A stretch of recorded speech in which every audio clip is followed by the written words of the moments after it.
இதை பாரு புரியும். சுவிட்ச் இருக்கா, இந்த சுவிட்சில் பார்த்தோன்னா VLAN 10 VLAN 20 இது ஃபாஸ்ட் இது 2 1க்கும் 2க்கும் வச்சுருக்கேன். சரி, மேலே பார்த்தா தெரியும்.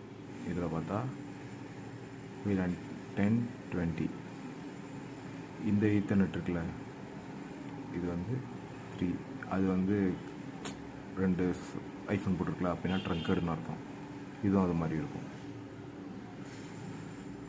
இதுவும் 4 வந்து 04 வந்து ட்ரங்கட். நெக்ஸ்ட்டு இதோட ஐபி, இதோட ஐபி 20.3, இதோட ஐபி 20.2, இதோட ஐபி 20.4, இதோட ஐபி 20.5. இப்போ